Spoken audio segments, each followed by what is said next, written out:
Hi guys, इस lecture में मैं महाजन को ए इलेक्ट्रिकल में जो क्वेश्चन आए हुए मेमोरी बेस्ड क्वेश्चंस मैं उनको डील करने वाला हूं। तो चलिए वीडियो को स्टार्ट करते हैं। तो देखिए फर्स्ट क्वेश्चन में क्या है कि इस क्वेश्चन में हमको आउटपुट वोल्टेज फाइंड आउट करना है। तो यहाँ पे देखिए, तो जो वोल्टेज यहाँ पे लगा हुआ है वो नॉन इन्वर्टिंग टर्मिनल पे लगा हुआ है, तो इसलिए ये एक नॉन इन्वर्टिंग एम्पलीफायर है। ठीक है। तो अब देखिए, सपोज करिए कि यहाँ का वोल्टेज वीपी मान लीजिए। ठीक है।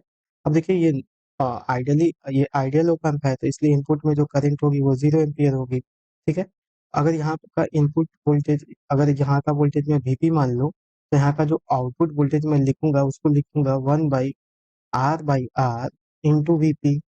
ठीक है, इंटू वीपी लिखूंगा। अब यहाँ पे हम अगर वीपी को फाइंड आउट कर ले तो हमारा आंसर आ जाएगा। तो मैं क्या कर रहा हूँ कि इस वोल्टेज को मैं V1 बोल दे रहा हूँ, और ये जो वोल्टेज है इसको मैं V2 बोल दे रहा हूँ।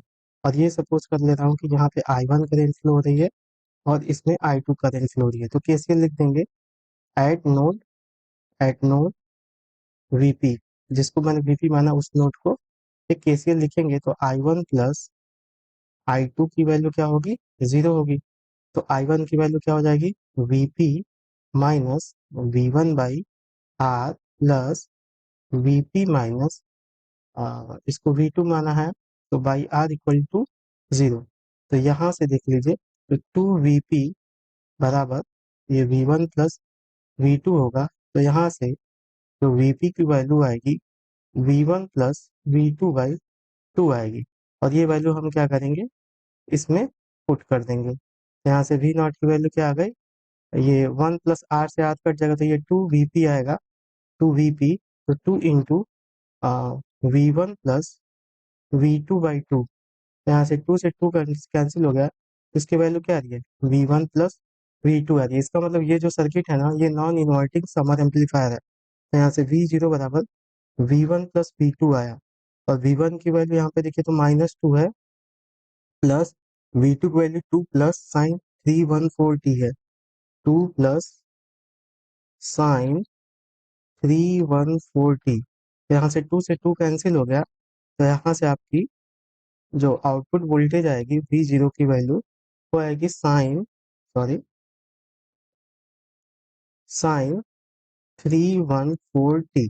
ये आपका आंसर होगा इसका। ठीक है, चलिए नेक्स्ट क्वेश्चन करते हैं। अब देखिए इस क्वेश्चन में हमको बताना है कि ये जो मक्स है इसका आउटपुट बताना है। अब देखिए ये ग्राउंडेड है, तो यहाँ पे जो लॉजिक होगा वो 0 होगा। ये 5 वोल्ट है, इसका मतलब तीनों के इनपुट में लॉजिक 1 होगा। ठीक है।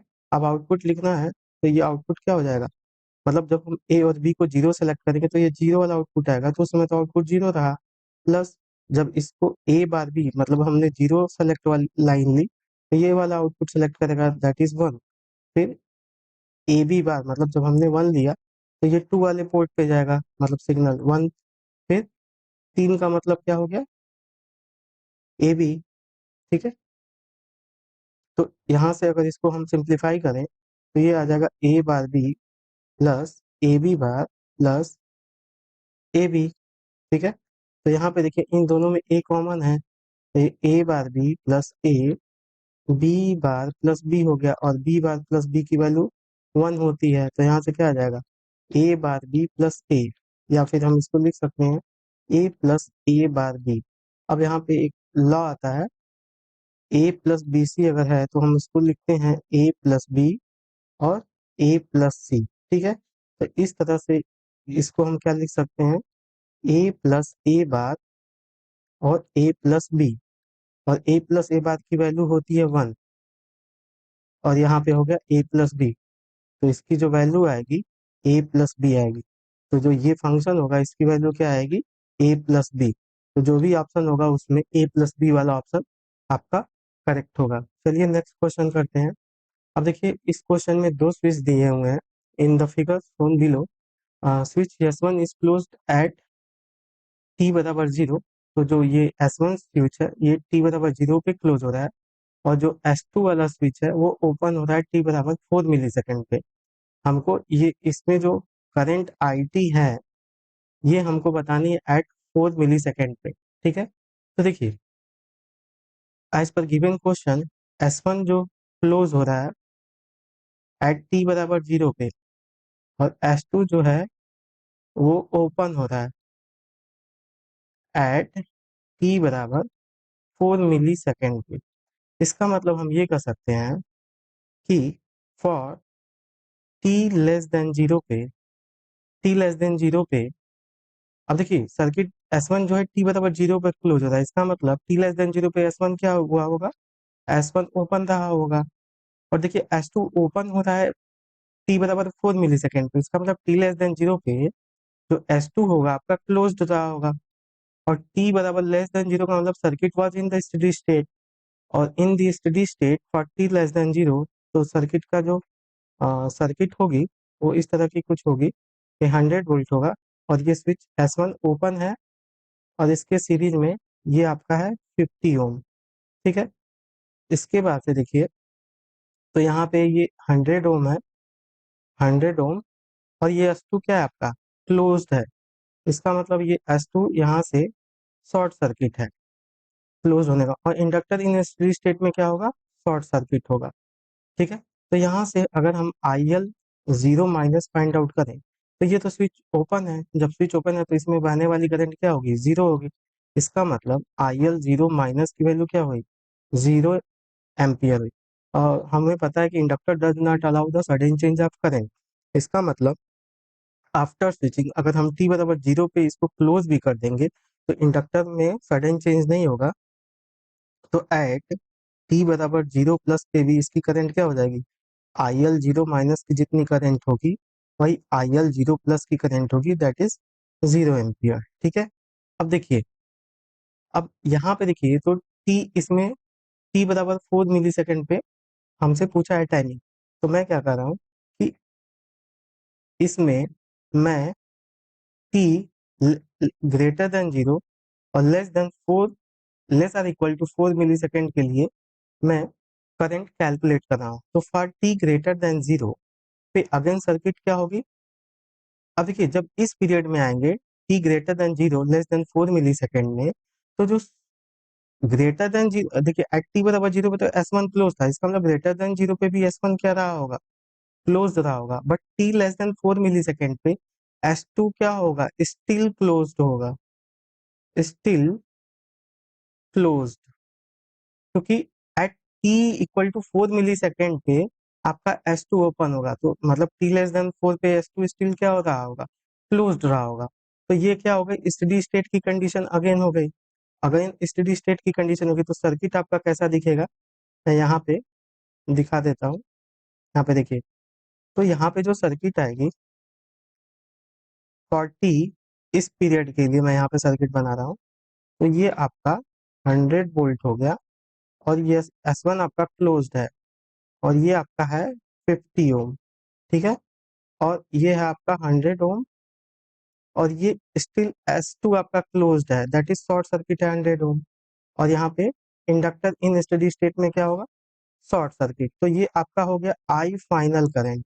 तो यहाँ से आई फाइनल करंट क्या आ जाएगी, आई फाइनल करंट आपकी देखें तो यहाँ से आ जाएगी 100/50, दैट इज 2 एम्पियर, 2 एम्पियर। अब यहाँ से इस सर्किट से हम टाइम कांस्टेंट निकाल लेते हैं, तो टाउ बराबर हो जाएगा L/R। तो यहाँ से देखिए तो एल इक्वलेंट यहाँ से निकालेंगे, तो एल इक्वलेंट की वैल्यू 0.1 हेनरी दी है, तो ये 0.1 हो गया, और आर इक्वलेंट यही होगा 50 वाला, क्योंकि ये तो 100 वाला तो शॉर्ट सर्किट है, यहाँ से 50 हो गया, तो यहाँ से इसको सिंप्लीफाई करेंगे तो ये कितना हो जाएगा, 1/500 सेकेंड। ठीक है, अब इसमें हम ट्रांजिएंट इक्वेशन लिखेंगे, आई टी बराबर I final plus I initial minus I final E की पावर माइनस T/टाउ। ठीक है, तो आई फाइनल 2 है प्लस आई इनिशियल 0 -2 ई की पावर माइनस T/टाउ, और टाउ की वैल्यू कितनी है, 1/500। इसका मतलब यहाँ से अगर मैं 2 कॉमन ले लूँ तो ये आएगा 1 माइनस ई की पावर माइनस T इंटू 500। ये हो गया आई टी। अब देखिए अगर एट टी बराबर 4 मैं यहाँ पे पुट करूँ, टी बराबर 4 मिली सेकेंड, है ना, तो यहाँ से हम वही हमको क्वेश्चन में पूछ रहा है, तो यहाँ से 1 माइनस ई की power -500 into 4 millisecond, that is 4 into 10 की पावर -3। तो यहाँ से देखिए तो 2 इंटू ब्रैकेट क्लोज 1 - देखिए तो इसके 4×5 = 20 होगा, तो इसके 3 जीरो से तो ये कट जाएगा, 10⁻³ तो e⁻² बचेगा। ठीक है, e⁻²। तो यहाँ से 2 इंटू 1 - e⁻², की जो वैल्यू होती है वो होती है 0.135। तो यहाँ से 2 इंटू, यहाँ से इसको माइनस करेंगे तो इसकी जो वैल्यू आएगी, इसको देख लेते हैं। तो 10 में से 5 गया 5, और 9 में से 3 गया 6, और 9 में से 1 गया 8। तो यहाँ से देख लीजिए कितना आ रहा है, 2×5 = 10, 2×6 = 12, 1 13, 2×8 = 16, 1 17, 1.73 एम्पियर आ रहा है। तो इसका जो ऑप्शन होगा वो 1.73 एम्पियर होगा। ठीक है, इसके बाद का भी मैं एनालिसिस बता दे रहा हूँ इस क्वेश्चन का। वैसे तो आंसर यहाँ पे ये हो गया 1.73 एम्पियर, बट इसके बाद की भी एनालिसिस मैं बता दे रहा हूँ। तो देखिए स्टिल अभी क्या हुआ, अभी तक के क्वेश्चन में यहाँ पे देखिए, तो मैं इसको ग्राफ के माध्यम से बताना चाहूंगा। ये आपका टाइम एक्सिस है और ये IT है। तो इनिशियली तो देखिए करंट आपका 0 एम्पियर है, ठीक है, हमने कैलकुलेट किया, और t = 4 पे इसका मैग्नीट्यूड कितना है, 1.73। सपोज करिए ये t = 4 मिली सेकेंड है। इस पॉइंट पे जो मैग्नीट्यूड आया है वो आया है 1.73 एम्पियर। ठीक है, इसका मतलब जो करंट है वो ऐसे कुछ इंक्रीज हो रहा है। ठीक है, एक्सपोनेंशियल कुछ इंक्रीज हो रहा है, क्योंकि ये जो इक्वेशन है वो एक्सपोनेंशियल इक्वेशन है। अगर इसको t टेंस टू इन्फिनिटी कर दूंगा तो ये इसकी स्टेडी स्टेट वैल्यू 2 एम्पियर होगी। मतलब ये सपोज करिए ये मैग्नीट्यूड जो 2 एम्पियर का है, तो इन स्टेडी स्टेट में बोले तो ये जाकर के 2 एम्पियर पे ऐसे फिक्स हो जाना चाहिए। बट अब क्या हो रहा है कि एट t > 4 एम्पियर मिली सेकेंड पे S2 क्या हो जा रहा है, ओपन हो जा रहा है ना। S2 ओपन हो जा रहा है, यहाँ से सर्किट में देखिए। तो जब S2 t = 4 मिली सेकेंड पे S2 ओपन होगा, जब S2 ओपन होगा तो अब दो रेजिस्टेंस पिक्चर में आएंगे। ठीक है, दो रेजिस्टेंस आपके पिक्चर में आएंगे। तो इसका मतलब जो सर्किट होगी, अगर अब देखिए इस 4 को देखिए, ये आपका अब इनिशियल कंडीशन हो गया। तो इसके पहले जो इनिशियल करंट है वो कितनी है, 1.73 एम्पियर है, 1.73 एम्पियर है। अब देखिए t > 4 पे जो सर्किट होगी, ये आपका 100 वोल्ट है। ठीक है, यहाँ पे S1 आपका क्लोज्ड है, फिर यहाँ पे आपका 50 ओम, फिर यहाँ पे 100 ओम, और आपका ये इंडक्टर हो गया। तो इसमें आई फाइनल करंट कितनी आएगी, अगेन आप आई फाइनल निकालेंगे तो आई फाइनल बराबर 100/150। तो ये 0 से 0 कट गया, तब 2/3 एम्पियर आएगी। तो अगेन फॉर t > 0 के लिए जब आप ट्रांजिएंट इक्वेशन लिखेंगे, जब t > 0 के लिए, फॉर t > 4 के लिए जब ट्रांजिएंट इक्वेशन लिखेंगे, तो IT बराबर I final plus I initial, का मतलब क्या है, R4 माइनस वाली करंट, मतलब 4 के जस्ट पहले की current, minus I final e की पावर -t/τ। ठीक है, तो यहाँ पे देखिए तो ये 2/3 है, प्लस आई इनिशियल की वैल्यू है यहाँ पे 1.73 माइनस 2/3, और e की पावर t > 4 की बात की जा रही है, तो t-4/τ होगा। ठीक है, तो यहाँ से भी अगर हम t बराबर आई, अगर यहाँ पे t बराबर 4 पुट करेंगे ना, इसमें जब आप वैल्यू डालेंगे तो ये t की वैल्यू यहाँ पे 4 पुट करेंगे तो ये तो 1 हो गया, e की पावर 0 1 हो गया, तो ये 2/3 प्लस 1.73 माइनस 2/3 आएगा। स्टिल आपका देखिए यहाँ से भी आप चेक कर सकते हैं, तो करंट आपका 1.73 एम्पियर ही आएगा। तो इसलिए जो इस सर्किट का जो क्वेश्चन होगा, इस सर्किट का ऑप्शन तो नहीं है मेरे पास, अ, इसका आंसर आएगा 1.73 एम्पियर। ओके, चलिए नेक्स्ट क्वेश्चन करते हैं। अब देखिए इस क्वेश्चन में कह रहा है कि एक लीनियर सिस्टम दिया हुआ है। ठीक है, एक तरह का ये LTI सिस्टम है, LTI सिस्टम। तो हमको फाइंड आउट करना है कि ये वाला इनपुट कितना होगा। तो देखिए लीनियर सिस्टम है, ठीक है, लीनियर सिस्टम है। लीनियर सिस्टम कहने का मतलब है कि सपोज करिए यहाँ पे अगर इसको मैं यक्षी मानता हूँ, तो ये क्या कर रहा है, अगर इनपुट हमारा सपोज करिए AXT है, अगर इनपुट AXT है तो ये आउटपुट को क्या कर दे रहा है, 2A D x T by D T कर रहा है ना, क्योंकि यहाँ से देखिए तो ए था, ए की वैल्यू यहाँ से देखिए कंपेयर करें तो 5 है, और 5 को ये क्या बना दे रहा है 10, मतलब ये 2a बना दे रहा है, और कॉस साइन का डिफरेंशिएशन कर रहा है।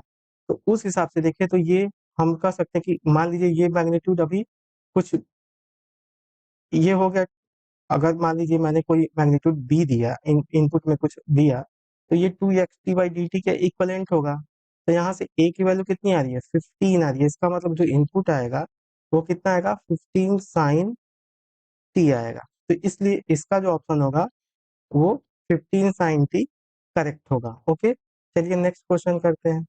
अब देखिए ये क्वेश्चन में क्या कर रहा है कि a star connected balanced load having impedance 5 + 6j, तो ये स्टार कनेक्टेड लोड है और ईच बैलेंस लोड है, तो इसका मतलब सारे एक फेज के जो इम्पीडेंस है वो क्या है इक्वल है, that is 5 + j6, 5 + j6, 5 + j6 in ohm. Okay, सारे ये ओम में है, और इस supplying through a line having impedance, और लाइन के इम्पीडेंस जो दिए हैं 1 + j2 दिए हैं, ये भी 1 + j2 दिया है, और ये 1 + j2 दिया है। अब ये बैलेंस सिस्टम है, ये इसका न्यूट्रल है, और बोल रहा है कि जो लाइन टू लाइन वोल्टेज है 400 वोल्ट है, 400 वोल्ट है line to line voltage, 50 hertz supply है। तो इनपुट पावर कितना सप्लाई करेगा, पी इनपुट बताना है हमको। ठीक है, इसमें लॉजिक क्या लगाना है, अगर इनपुट पावर निकाले तो या तो आप ऐसे निकालेंगे पी इन बराबर √3 VL IL cos 5। इसके लिए ये VL तो पता है, लेकिन अननोन दो है यहाँ पे। ठीक है, IL भी अननोन है और cos 5 भी अननोन है, तो मेरे हिसाब से ये अप्रोच गलत होगा लगाना।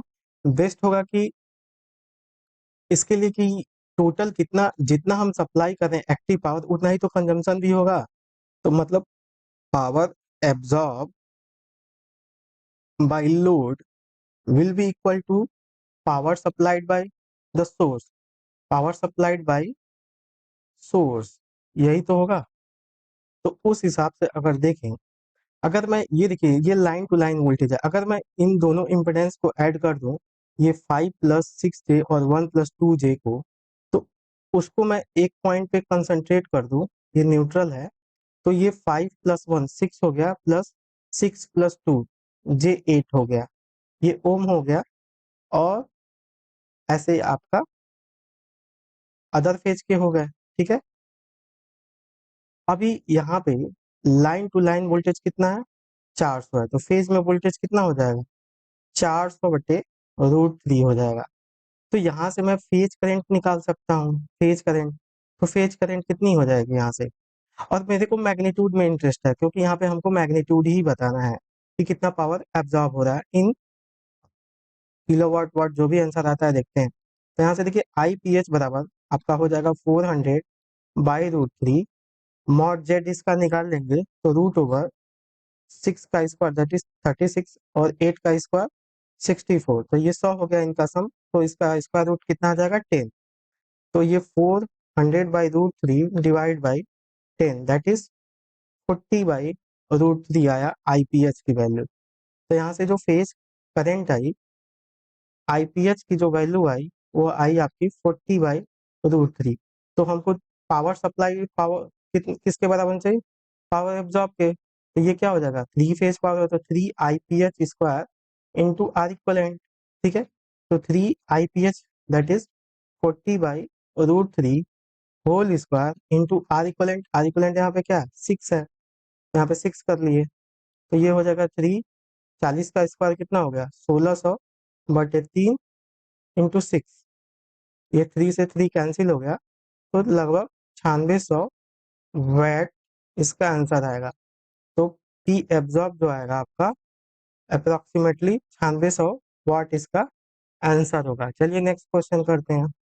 अब देखिए इस सर्किट में हमको फाइंड आउट करना है कि ये जो ओप एम्प है ये कौन किस तरह का फिल्टर है। ठीक है, तो इसके करने के तो दो तरीके हैं। अब देखिए जो कैपेसिटर कैपेसिटिव रिएक्टेंस होता है XC, ये होता है 1/ωc। तो इसका मतलब ये कह सकते हैं कि जो कैपेसिटर है वो इनवर्सली प्रोपोर्शनल टू फ्रीक्वेंसी है। ठीक है, कैपेसिटर जो है वो इनवर्सली प्रोपोर्शनल टू फ्रीक्वेंसी, इसका मतलब जब हम फ्रीक्वेंसी को 0 रखेंगे जब फ्रीक्वेंसी को 0 रखेंगे तो कैपेसिटर क्या करेगा, एक एज ए ओपन सर्किट। क्यों, अगर मैं ओमेगा को 0 पुट करूंगा तो एक्ससी की टेंस टू इनफाइनाइट होगा, दैट मीन्स ओपन सर्किट। ठीक है, तो एट ओमेगा बराबर 0 पे ये ओपन होगा, तो ये सर्किट ओपन हो गई, तो आउटपुट वोल्टेज क्या मिलेगा, 0 मिलेगा। मतलब कि एट ओमेगा बराबर 0 पे आउटपुट वोल्टेज क्या मिल रहा है, 0 वोल्ट मिल रहा है। दैट मीन्स ये जो ओप एम्प है या ये सर्किट जो है ब्लॉक कर रहा है लो लोअर ऑर्डर फ्रीक्वेंसी। तो ये लोअर ऑर्डर फ्रीक्वेंसी को क्या कर रहा है, ब्लॉक कर रहा है। अगर मैं यहीं पे केस टू लूँ कि अगर मैं यहाँ पे ओमेगा टेंस टू इंफिनिटी करूँ, मतलब हायर फ्रीक्वेंसी पुट करूँ, तो ये एक्सी टेंस टू क्या होगा, 0 होगा। इसका मतलब ये एक्सी अभी क्या हो गया, शॉर्ट सर्किट हो गया। तो यहाँ से जो आउटपुट आएगा वो आएगा -R2/R1 into V in. That means output की कुछ फाइनाइट वैल्यू आ रही है एट हायर फ्रीक्वेंसी। मतलब ये तो पहला केस हो गया। दूसरे केस में ओमेगा जब टेंस टू इंफिनिटी किया तो V0 is some finite value.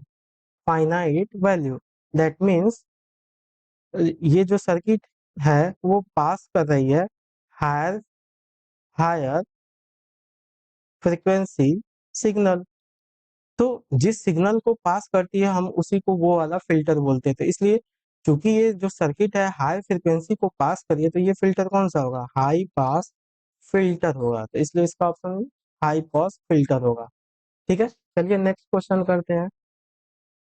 अब देखिए, ये क्वेश्चन में हमको बताना है कि एक्स टी दिया है e⁻t और वाई टी जो दिया है e⁻2t। हमको ये जो साइन है ये बताता है कॉन्वोल्यूशन करना है, तो हमको इन दोनों सिग्नल का कॉन्वोल्यूशन करना है। तो अगर टाइम डोमेन में कॉन्वॉल्व होते हैं तो लाप्लास डोमेन में इनका क्या हो जाता है, मल्टीप्लीकेशन हो जाता है। तो जेड एस बराबर एक्सएस इंटू वाई एस हो जाएगा। तो यहाँ से e⁻t है, e⁻t है तो इसका लाप्लास कितना हो जाएगा, 1/s+1 into e⁻2t, that is 1/s+2 हो जाएगा। इसका हम पार्शियल फ्रैक्शन करेंगे तो ये a/s+1 मान लेंगे और इसको b/s+2 लिख लेंगे। तो फर्दर इसको सिंप्लीफाई करेंगे तो ये a(s+2) plus b(s+1) equal to 1। जब s की वैल्यू -1 पुट करेंगे, s की वैल्यू -1 पुट करेंगे तो a की वैल्यू कितनी आ जाएगी, ये -1 + 2 1, तो a की वैल्यू 1 आएगी यहाँ से। और जब s की वैल्यू -2 पुट करेंगे तो ये वैल्यू 0 हो जाएगी, तो b की वैल्यू कितनी आ जाएगी, -1 आएगी। तो यहाँ पे इसमें पुट कर देंगे तो यहाँ से जेड एस बराबर कितना आ जाएगा, 1/s+1 -1/s+2। तो यहाँ से इनवर्स लाप्लास ले लेंगे क्योंकि हमको जेड टी बनाना है। तो जेड एस का इनवर्स जेड टी हो गया इक्वल टू 1/s+1 क्या हो गया, e⁻t माइनस e⁻2t ut। ये इसका आंसर होगा। ठीक है, ये इसका आंसर होगा e⁻t माइनस e⁻2t। चलिए नेक्स्ट क्वेश्चन करते हैं। अब देखिए इस क्वेश्चन में क्या कह रहा है, कह रहा है कि ए नेगेटिव फीडबैक कंट्रोल सिस्टम है वाज सब्जेक्टेड टू 15 वोल्ट। ठीक है, तो एक नेगेटिव फीडबैक कंट्रोल सिस्टम है जिसका इनपुट जो है 15 वोल्ट दिया है and the system has to forward path gain 2 दिया है एंड फीडबैक गेन 0.5 दिया है, then output voltage and error voltage. कहने का मतलब है कि अब नेगेटिव फीडबैक कंट्रोल सिस्टम अगर हम बनाएं तो जो ये इनपुट दिया है आर टी की वैल्यू ये 15 वोल्ट दिया है। ठीक है, और जो ये फॉरवर्ड पाथ गेन की बात कर रहा है, फॉरवर्ड गेन ये 2 दिया है। सपोज करिए कि ए बराबर ये 2 दिया है और ये आपका आउटपुट है और यहाँ पे निगेटिव फीडबैक है। निगेटिव फीडबैक बीटा की जो वैल्यू दी है यहाँ पे देखिए, फीडबैक गेन जिसको बोलते हैं 0.5 दिया है। ठीक है, और ये है आपका आउटपुट वोल्टेज, सपोज करिए E0, ये आउटपुट वोल्टेज है। तो इसका हमको आउटपुट वोल्टेज बताना है। तो आउटपुट अपॉन इनपुट क्या होगा, E0 अगर सपोज करिए ये इनपुट को मैं EI माना हूँ, EI बराबर A/1 प्लस ए बीटा होगा। ए की वैल्यू 2 है, 1 प्लस और फिर ए की वैल्यू 2 इंटू बीटा की वैल्यू 0.5। तो ये कितना आ जाएगा, 1 प्लस और 2 पंचे 10, 1 हो गया, तो इसकी वैल्यू 1 आ रही है। तो E0 हमें फाइंड आउट करना है, तो E0 बराबर 1 इंटू EI, तो 1 इंटू 15 हो गया, दैट इज 15 वोल्ट। मतलब जितना इनपुट था उतना ही हमको आउटपुट मिल गया। तो जो आउटपुट वोल्टेज आया वो कितना आया, 15 वोल्ट। अब हमको एरर बताना, एरर क्या होती है, देखिए यहाँ पे आउटपुट आपका क्या है, E0 है, ठीक है। तो यहाँ पे जो ये E0 यहाँ पे आएगा, तो इसके आउटपुट पे कितना आएगा, इसका मल्टीप्लीकेशन आएगा, E0 इंटू बीटा आएगा। तो यहाँ पे जो ये प्रोसेसर है, मतलब यहाँ पे जो सिग्नल जनरेट होगी, अगर यहाँ पे कुछ फाइनाइट आउटपुट आ रहा है, तो वही जो सिग्नल होगी वो बोलेंगे एरर सिग्नल। तो ये बोलते हैं एरर, या इसको एक्चुएटिंग एरर बोलते हैं, जिसकी वैल्यू क्या हो जाएगी, ये जो EI है, EI minus beta, beta E0, है ना। तो यहाँ से एरर वोल्टेज कितनी हो जाएगी, EI की वैल्यू कितनी है, 15 माइनस बीटा की वैल्यू है 0.5, बीटा E0 है ना, तो 0.5 इंटू, और E0 की वैल्यू भी 15 आई है, तो यहाँ से 15 कॉमन ले लेंगे, 1 माइनस 0.5, तो ये आ जाएगा 15 इंटू 0.5, 15 पचे 75, दैट इज 7.5 वोल्ट। तो आपका जो एरर वोल्टेज आई वो कितनी आई, 7.5 वोल्ट आई, और जो आउटपुट वोल्टेज आई वो 15 वोल्ट आई। तो ये 15 वोल्ट और ये प्लस 7.5 वोल्ट, ये दोनों आंसर होंगे, ठीक है। ये दोनों आपके आंसर होंगे। चलिए नेक्स्ट क्वेश्चन करते हैं, सॉरी, नेक्स्ट क्वेश्चन। अब देखिए कर इस क्वेश्चन में क्या पूछा था कि find the Laplace transform of A rectangular pulse having time period of T. मतलब एक रेक्टेंगुलर पल्स है जिसका टाइम पीरियड टी है। इस तरह का कुछ रेक्टेंगुलर पल्स, सॉरी, ऐसा रेक्टेंगुलर पल्स है जिसका टाइम पीरियड टी है, ठीक है। और शायद मैग्नीट्यूड यूनिटी दिया था क्वेश्चन में, यूनिटी मैग्नीट्यूड था, ठीक है। ये इसका हमको बताना था लाप्लास ट्रांसफॉर्म क्या होगा। तो इसमें पहले इसका हमको, सपोज कर लीजिए ये फंक्शन एफ टी है with respect to time T, तो अगर हम ऐसे चले तो शार्प एज यहाँ पे एक आएगा और एक शार्प एज यहाँ पे आएगा, इसका मतलब यहाँ पे स्टेप चेंज है। तो हम एफ टी को क्या लिखेंगे, ये लिखेंगे U T minus U T minus capital T. तो इसका लाप्लास ले लेंगे, हमें लाप्लास ही पूछा, तो एफ एस कितना हो जाएगा, ये 1/s और माइनस ये ई की power minus S T by S, ठीक है। क्योंकि जब टाइम डोमेन में डिले होता है, एफ टी माइनस टी नाट होता है, तो लाप्लास जो होता है ई की पावर माइनस एस टी नाट एफ एस होता है। तो उस हिसाब से ये वाला ऐसे लिखेंगे, तो यहाँ से इसको हम लिख सकते हैं 1 माइनस ई की power minus S T divided by S. तो ये इसका आंसर होगा, ठीक है। चलिए नेक्स्ट क्वेश्चन करते हैं। अब देखिए ये इंडक्शन मशीन का क्वेश्चन है, 12 पोल दिया था, 600 volt, 15 hertz star connected load induction machine having R2 की वैल्यू दी थी इतना, और X2 की value 0.5, find the speed at maximum torque. तो हमको मैक्सिमम टॉर्क पे स्पीड बतानी है। देखिए अगर हम इसको टार्क स्लिप करेक्टरिस्टिक से बताएं, तो आपको पता है कि जो टार्क स्लिप करेक्टरिस्टिक्स होती है वो कुछ ऐसी होती है, ठीक है। तो ये जो होता है आपका टी मैक्स होता है, मैक्सिमम टॉर्क, टी मैक्सिमम। तो इस टी मैक्स में जो स्लिप है वो एस एम होती है, एस एट टी मैक्स पे एस एम बोलते हैं। तो इस पे वो इस पे हमको स्पीड फाइंड आउट करनी है, और हमें पता है कि जो एस एम की वैल्यू होती है वो होती है R2/X2। तो यहाँ से हम एस एम फाइंड आउट कर लेंगे, R2/X2, तो 0.03/0.5, ऊपर नीचे 100 का गुणा करेंगे तो ये 3 बटे कितना आ जाएगा, 50 आ जाएगा, 3/50, इक्वेशन 1 मान लीजिए। अब इस सिंक्रोनस स्पीड निकालेंगे, एन एस बराबर 120 F/p। तो यहाँ से 120 इंटू एफ की वैल्यू है 50/12, तो यहाँ से कितना आ जाएगा, 12 से ये 10 बाद में कट गया, तो ये आएगा 500 RPM। तो उस हिसाब से जो एनएम होगा एट मैक्सिमम टॉर्क, वो हो जाएगा 1 माइनस एनआर बराबर 1 minus S M, N S होता है, तो 1 माइनस SM की वैल्यू 3/50 इंटू 500। तो यहाँ से देख लीजिए तो 50 इधर जाएगा तो 47/50 इंटू 500। तो यहाँ से देख लीजिए तो ये आपका 10 बार में कट गया, तो 470 आरपीएम इसका आंसर होगा। ठीक है, तो इस क्वेश्चन का आंसर जो होगा 470 आरपीएम होगा। चलिए नेक्स्ट क्वेश्चन करते हैं। अब देखिए ये कुछ इस तरह का गेट दिया हुआ था, तो ये आपका कौन सा गेट है, यहाँ पे बबल लगा है तो ये नैंड गेट है। ठीक है, और ये एंड गेट है और ये नैंड गेट है, और हमको आउटपुट बताना है। इसके इनपुट में ए बी है, तो यहाँ पे आउटपुट पे ए बी बार आ जाएगा, और यहाँ पे एंड गेट है तो यहाँ पे आउटपुट क्या आएगा, सी डी आएगा।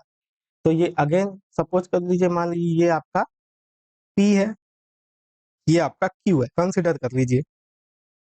तो यहाँ से वाई क्या हो जाएगा, पी क्यू का बार हो जाएगा, पी क्यू का बार हो जाएगा।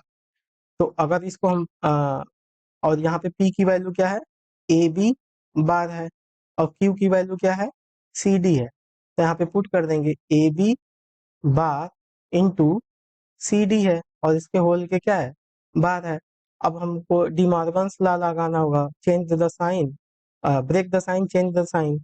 तो यहाँ पे हम इसको ब्रेक द लाइन करेंगे, तो ये ए बी बार का बार हो जाएगा, और ये मल्टीप्लाई होती है, ये प्लस हो जाएगा, और ये सी डी का बार हो जाएगा। तो जब डबल बार होता है तो हम सिंपली ए बी लिखते हैं और ये सी डी का बार। तो ऑप्शन किस तरह का होगा, या तो हम ऐसे लिख लें या फिर इसको ऐसे भी लिख सकते हैं, प्लस इसको फिर ब्रेक करेंगे तो ये सी बार प्लस डी बार भी। तो ये अगर ऑप्शन ऐसा दिया हो या ऐसा दिया हो, तो जिस तरह का ऑप्शन होगा आप उस हिसाब से आप समझ जाएंगे कि आपने कौन सा करेक्ट किया है। ठीक है, चलिए नेक्स्ट क्वेश्चन करते हैं। अब इस एक क्वेश्चन आता कि find the steady state error for step input type for type 1 system. तो अगर टाइप 1 सिस्टम की बात करें तो GSHS बराबर के बाई जो पोल एट ओरिजिन होगा वो s की पावर 1 होगा, और यहाँ पे s plus A S plus be something होगा।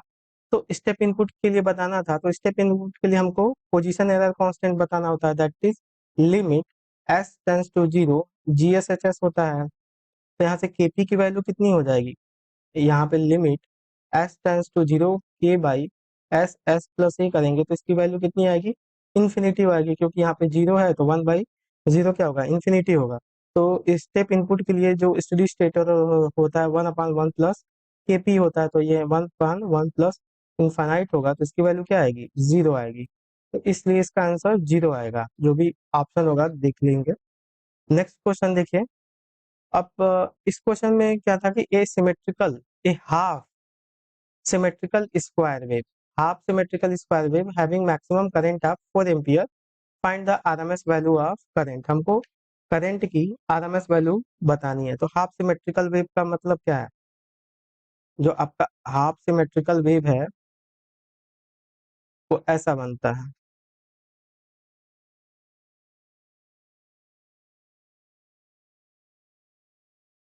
ये है आपका हाफ सिमेट्रिकल वेव,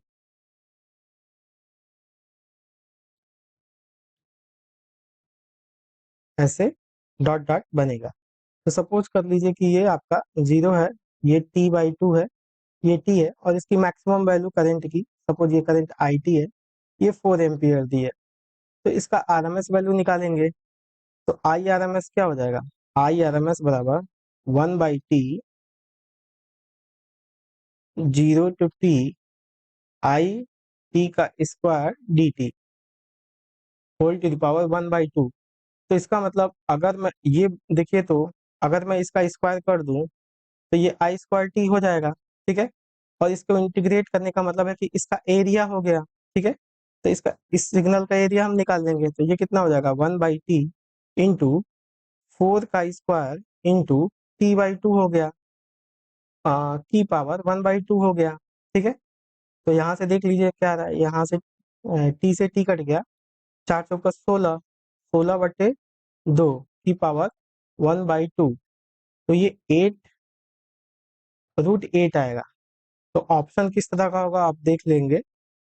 इसको हम 4 × 2 लिख सकते हैं, दैट इज 2√2 लिख सकते हैं। ठीक है, अब ऑप्शन किस तरह का होगा, फिर इसको 2 × 1.414, जो भी इसका आंसर आएगा, या तो ऑप्शन 2√2 आया होगा तो इट्स ओके, या तो फिर जो मल्टीप्लाई के बाद से जो आएगा वही इसका करेक्ट आंसर होगा। ठीक है, चलिए नेक्स्ट क्वेश्चन करते हैं।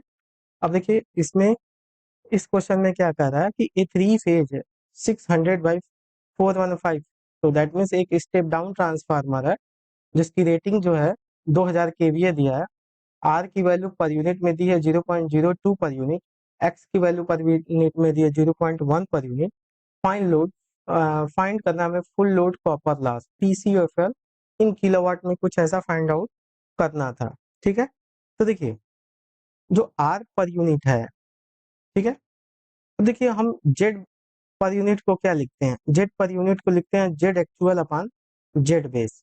और जो जेड बेस होता है, अगर जेड एक्चुअल बोले तो R by J, R plus J X लिखेंगे by Z B, that is R by Z B plus J X by Z B. तो ये इक्वलेंट हो जाता है R per unit plus J X per unit. तो यहाँ से are per unit की वैल्यू क्या है, आर बाई जेड बी। और जो जेड बी होता है ना, वो जो वी बी बाई मतलब बेस वोल्ट, बेस वोल्टेज अपान बेस करंट होता है। तो यहाँ से इसको पुट करेंगे, यहाँ से आ जाएगा V B by I B. तो यहाँ से R into I B by V B. हमको कॉपर लॉस चाहिए, तो मैं क्या करूँगा कि बोथ ऊपर और नीचे आई बी से मल्टीप्लाई कर दूंगा, आई बी से मल्टीप्लाई कर दूंगा।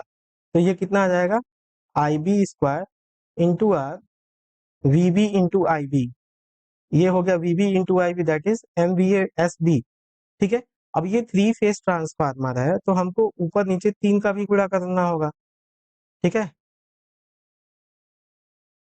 तो ये जो टर्म हो जाएगा, ये क्या हो गया 3 IB² आर। आई बी जो बेस करंट है वो फुल लोड करंट होती है, उसी को हम बेस मानते हैं। जो फुल लोड वैल्यू होती है वही हमारी क्या होती है, बेस वैल्यू होती है। तो ये PCU/FL हो गया, PCU copper loss at full load divided by SB into 3 का मतलब हो गया 3 phase base MVA, 3 phase base KVA। और यहाँ पे KVA दिया है तो आर पर यूनिट बराबर क्या आ गया, इतना वैल्यू आ गया। तो यहाँ से हमको PCU/FL कॉपर लॉस बताना है, तो यहाँ से क्या आ जाएगा, PC copper loss at full load equal to R per unit into SB 3 phase.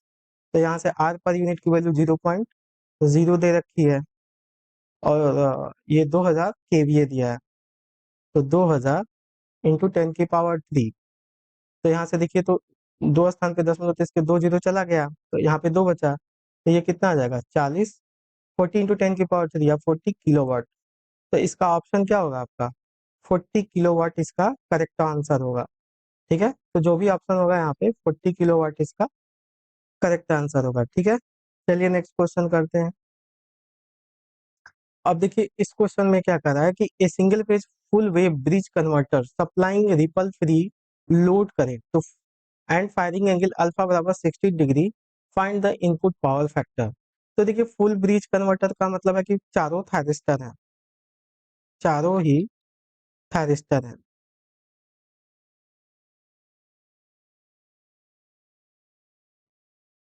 ऐसा सर्किट कुछ इस तरह का होगा, चारों ही थायरिस्टर होंगे, ये T1 T2 T3 T4। तो जो इनपुट पावर फैक्टर होता है ना, वो होता है करंट डिस्टॉर्शन फैक्टर, जिसको हम G बोलते हैं, into fundamental displacement factor cos∅1। मतलब वोल्टेज, फंडामेंटल वोल्टेज और जो उसका फंडामेंटल करंट होता है उनके बीच का एंगल, वो एक्चुअल में वो फायरिंग एंगल ही होगा, तो G इंटू cos 60 होगा। अब G जो होता है, G की जो वैल्यू होती है वो होती है फंडामेंटल का जो आरएमएस करंट है। ठीक है, fundamental RMS current upon total RMS current. ठीक है, तो जो इसका वेवफॉर्म आता है ना, करंट सोर्स का जो वेवफॉर्म आता है इसमें, एक्चुअल में ये सपोज कर लीजिए ये अल्फा, ये पाई प्लस अल्फा है। तो इस पीरियड में T1 T3 और T4 कंडक्ट करते हैं, तो ये निगेटिव करंट आती है, फिर यहाँ पे पॉजिटिव, फिर नेगेटिव। तो ये हमारी IST है, और इसका मैग्नीट्यूड I0 है, ये -I0 है, रिपल फ्री। तो इसका अगर हम आरएमएस वैल्यू लिखें आईएसटी का, तो वो कितना होगा, आई नॉट होगा। ठीक है, इसका आरएमएस वैल्यू तो आई नॉट ही होगा ना। फिर अब इसकी अगर हम हार्मोनिक इक्वेशन लिखें आई आई एस एन टी, तो वो जो हार्मोनिक इक्वेशन होती है वो एन बराबर 135 to infinity 4 I0 by N pi sine N omega naught something होती है। बट हमको इंटरेस्ट किस में है, फंडामेंटल में। तो फंडामेंटल इसका कितना हो जाएगा, IS1 फंडामेंटल वो होगा 4I0 by pi sine omega naught T. तो इसकी आरएमएस वैल्यू क्या हो जाएगी, I1 आरएमएस कितनी आ जाएगी, 4I0 बाई पाई √2। तो यहाँ से जी की वैल्यू क्या आ जाएगी, यहाँ से जी बराबर क्या होगा, fundamental RMS that is 4I0 by pi √2 divided by I not. तो आई नॉट से मतलब ये ISRMS, तो आई नॉट से आई नॉट कट गया।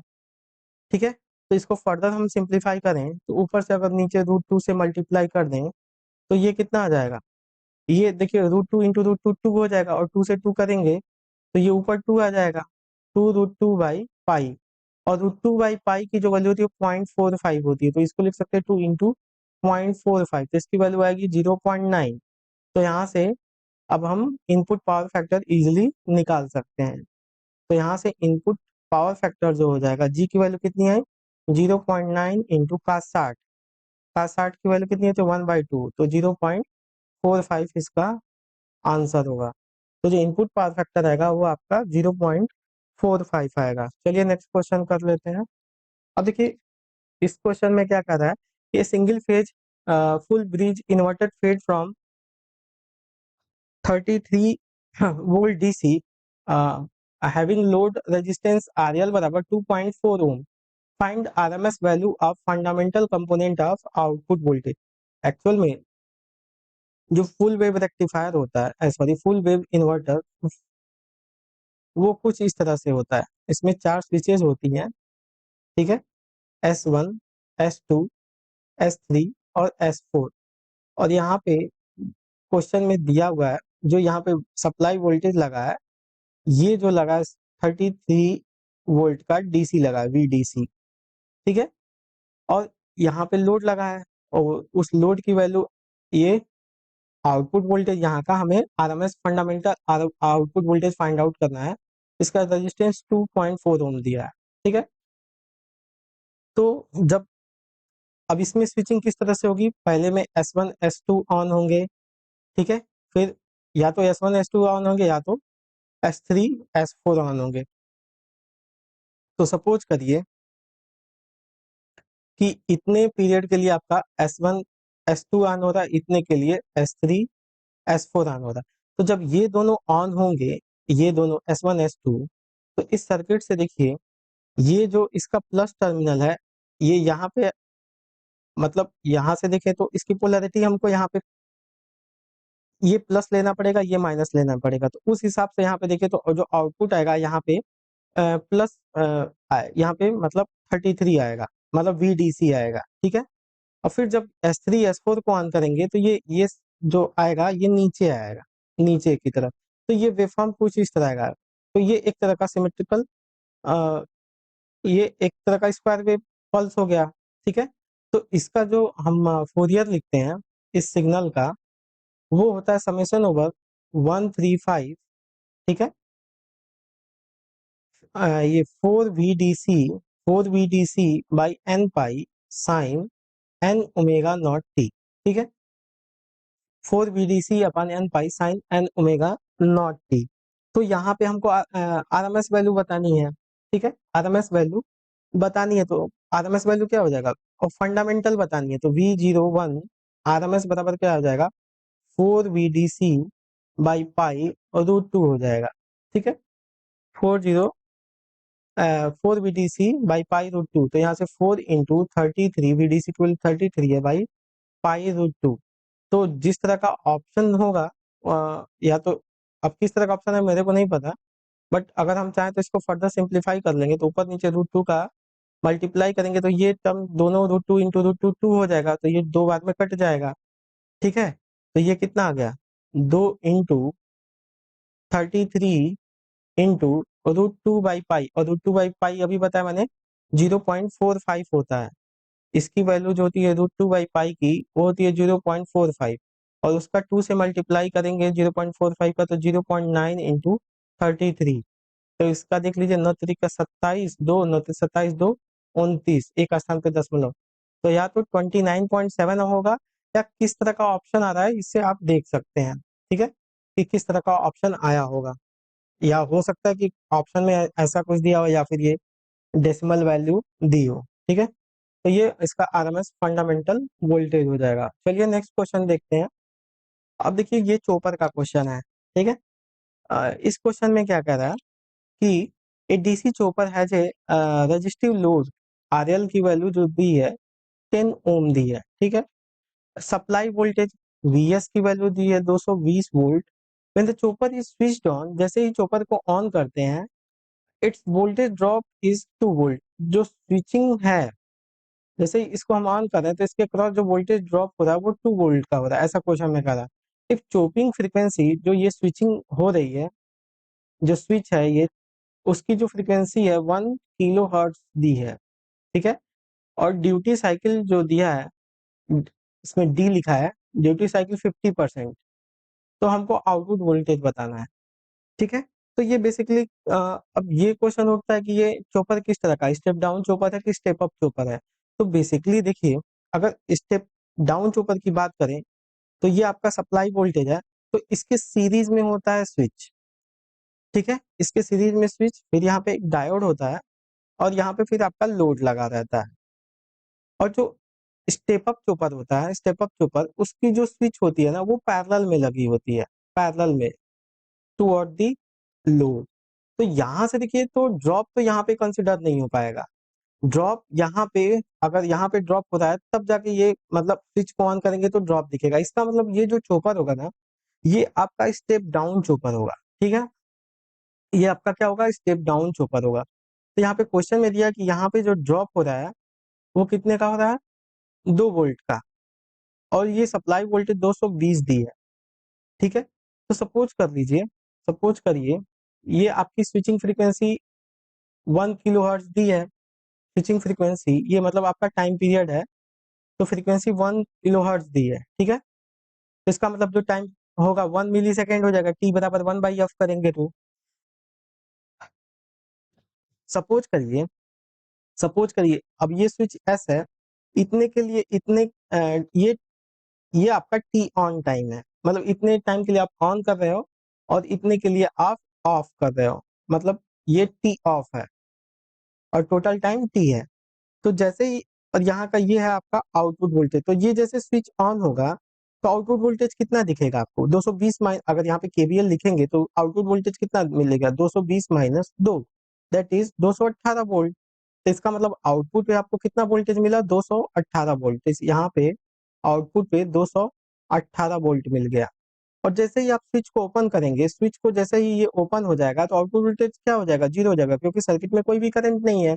और ये जो डायोड होगा, इसको सर्किट को हमेशा क्या करेगा, अगर कांस्टेंट लोड करंट माने, तो ये डायोड हमेशा ऑन रहेगा उस केस में, जब स्विचिंग नहीं होगी। तो उस समय आउटपुट वोल्टेज हमेशा क्या, जीरो रहेगा, मेंटेन। उसके बाद से अगेन स्विच को ऑन करेंगे, तो ये साइकिल क्या होगी, रिपीट करेगी। तो हमको क्या पूछ रहा है इस क्वेश्चन में, कि आउटपुट वोल्टेज हमको बताना है।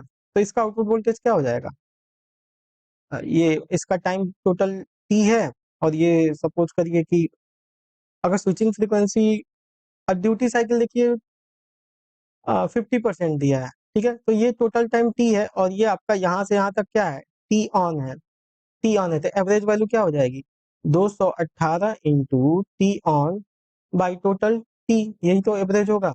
और टी ऑन बाई टी क्या होता है, आपका ड्यूटी साइकिल होता है, तो 218 इंटू डी। तो यहाँ से 218 इंटू 0.5, तो इसका आधा कितना हो जाएगा, 2 × 1 = 2, 0 2 9 18, 109 वोल्ट।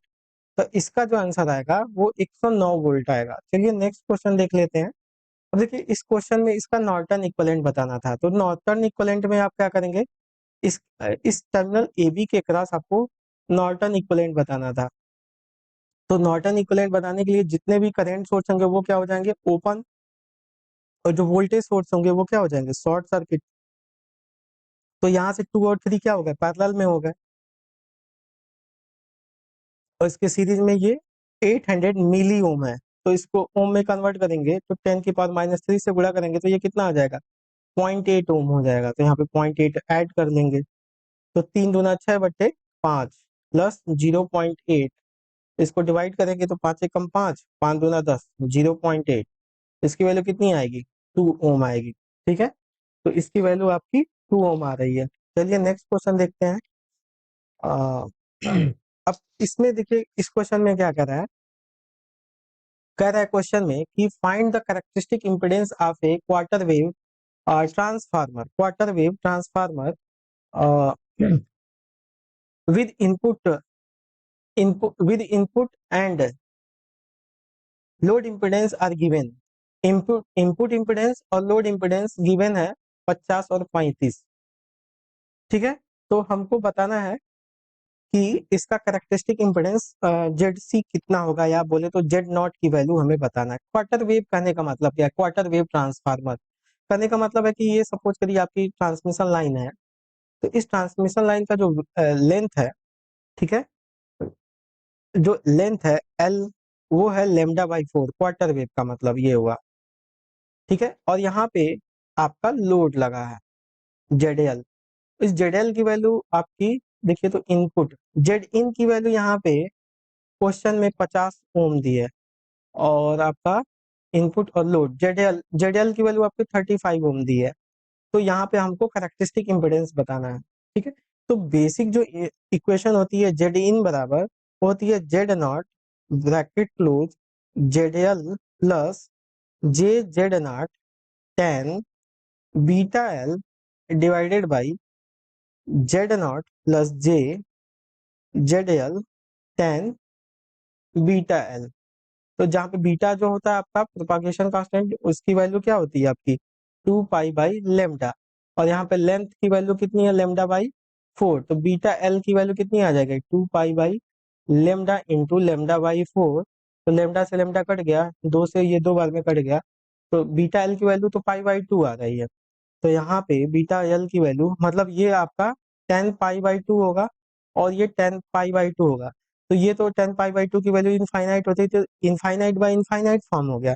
इसका मतलब यहाँ से हम डायरेक्ट क्वेश्चन को सॉल्व नहीं कर सकते, इसलिए हमको यहाँ पे इसको टेन बीटा एल को कॉमन लेना होगा। तो यहाँ से Z0 इंटू इसमें ऊपर में टेन बीटा एल कॉमन ले लीजिए, तो ये आ जाएगा ZL/10 beta L plus J Z not, ठीक है, डिवाइडेड बाई, यहाँ नीचे भी टेन बीटा एल कॉमन है, तो ये कितना आ जाएगा Z0/10 beta L plus J Z L by, ये जे जेड एल होगा, है ना। तो यहाँ से इसको फर्दर देख लेते हैं, तो यहाँ से देखिए, तो टेन बीटा एल से टेन बीटा एल कट गया, और ये टेन बीटा एल का मतलब 10π/2 है। 10π/2 की वैल्यू इनफाइनाइट है, 1/इनफाइनाइट क्या हो जाएगा 0, और ये भी इनफाइनाइट है, तो 1/इनफाइनाइट 0 हो जाएगा। तो यहाँ से जेड इन बराबर जेड नॉट, और ये कितना आ गया आपका देख लीजिए, 0 plus J Z naught divided by 0 plus J Z L आ गया। तो यहाँ से देखिए, तो जे से जे भी कट गया, तो यहाँ से इसको फर्दर देखें तो ये Z not into Z not का स्क्वायर हो गया बाई जेड एल आया। तो यहाँ से फर्दर देखिए, तो जेड नॉट की वैल्यू क्या आएगी, √ओवर जेड इन इंटू जेड एल आएगा। तो देखिए, ये क्वार्टर वेव के लिए हो सकता है कि हाफ वेव लेंथ के लिए भी पूछ सकता था, इसलिए मैं ये प्रोसेस से बता रहा हूँ, या तो मैं चाहता तो डायरेक्ट फार्मूला लिख देता। ठीक है, तो अगर अदर वेव लेंथ के लिए भी पूछे तो निकालना आना चाहिए। ठीक है, तो यहाँ से जेड इन की वैल्यू आपकी कितनी है 50 है, और ये 35 है। तो इसको फर्दर हम क्या करेंगे, सिंप्लीफाई कर लेते हैं। तो 35 को क्या लिख सकते हैं, 1 मिनट, 50 5 × 7 लिख सकते हैं। ठीक है, तो 5 × 5 इसके स्क्वायर रूट से बाहर होगा, तो ये 5 हो गया, रूट में 70 हो गया। तो 70 का एलसीएम ले लेते हैं, 70 का तो 8 8 64, 8 16 हो गया, और यहाँ से 10 में से 4 गया 6, दशमलव बढ़ाएंगे 2 जीरो, तो 16 तिया 48, 16 चौका 64, 3 नियर अबाउट 8.3 आएगा। तो 5 इंटू 8.3 करेंगे, तो 5 तिया 15, 5 बटे 40, 41, मतलब 41.5 ओम के तकरीबन आएगा। कैल्सी से कुछ ज्यादा वैल्यू आएगी, मैंने जस्ट अप्रोक्सीमेट लिया है, तो 41.5 समथिंग आंसर इसका आएगा। ठीक है, 41.5 समथिंग इसका आपका आंसर होगा। ठीक है, चलिए नेक्स्ट क्वेश्चन करते हैं। अब देखिए इस क्वेश्चन में दो रेजिस्टेंस दिए हैं और इनकी टॉलरेंस वैल्यू दी हुई है, एरर जो रिलेटिव एरर बोलते हैं, आर कनेक्टेड इन सीरीज। तो ये दोनों रेजिस्टेंस क्या है, सीरीज में कनेक्टेड है। Find the resultant resistance. तो इनका हमें रिजल्टेंट क्या हो जाएगा, आर बराबर R1 प्लस R2, तो एक्चुअल वैल्यू तो ऐड हो जाएगी। ठीक है, ये कितना आ गया 90 ओम। अब हमको टॉलरेबल वैल्यू भी निकालनी है, तो R बराबर आर इक्वलेंट बराबर R1 प्लस R2। अगर दोनों को हम दोनों तरफ लिखेंगे तो इसको लिखेंगे डेल आर बराबर del R1 plus del R2। अब हमको रिलेटिव एरर के फॉर्म में लिखना है। ठीक है, रिलेटिव एरर के फॉर्म में लिखना है, तो हम यहाँ पे डेल आर बाई आर दोनों तरफ अगर मैं, तो यहाँ पे भी आर से डिवाइड करूंगा, प्लस डेल R2/R। स्टिल हमको इसको एरर के फॉर्म में लिखना है, तो मैं क्या करूंगा, ऊपर नीचे R1 का मल्टीप्लाई डिवाइड करूंगा, तो यहाँ से R1/R और del R1/R1 plus R2/R into del R2/R2 हो जाएगा। तो यहाँ से देख लीजिए R1 की वैल्यू कितनी है, R1 की वैल्यू है 40 बाई टोटल कितना है 90, और ये डेल R1/R1 कितना है 4%, प्लस R2 की वैल्यू यहाँ पर देखिए तो 50 है बाई 90 इंटू ये 5% हो गया। तो यहाँ से देख लीजिए 1/90 आपका एलसीएम हो गया, तो ये 160 प्लस 50 और 5 250% हो गया। तो इसको ऐड कर लेंगे, तो ये 1/90 इंटू 0, 6 5 11 और 2 1 3 1 4%, तो 41/9, 41/9%। इसको सिंप्लीफाई कर लेंगे, इसको फर्दर सिंप्लीफाई कर लेते हैं। 41/9 करेंगे तो 9 चौका 36, 9 पचे 45, 11 में से 6 गया 5, है ना, ये 5 आया, तो दशमलव बढ़ा के 0, 9 पचे 45, 45, मतलब ये 4.55 समथिंग आएगा परसेंट। तो जो आर इक्वलेंट आएगा उसका जो टोटल हमने यहाँ पे निकाला है 90 प्लस और माइनस 4.55% या 4.5 लिख सकते हैं। तो अभी तक तो मेरे पास टोटल 20 क्वेश्चन ही आए हैं। अगर बाद में अगर फिर अगर क्वेश्चन हमें मिलते हैं तो फर्दर मैं आगे के जो भी बाकी के 40 क्वेश्चन अगर मेरे को मिलते हैं तो उसको मैं सॉल्व कराऊंगा। तो अगर आपको वीडियो पसंद है तो वीडियो को लाइक करें, चैनल को सब्सक्राइब करें, और मैं टेलीग्राम का लिंक डाल दूंगा। तो अगर आपके पास क्वेश्चन अवेलेबल हो तो आप मेरे को उस टेलीग्राम चैनल पे क्वेश्चन भेज सकते हैं, सो दैट मैं आपको सॉल्यूशन प्रोवाइड कर सकूं। Okay, thank you.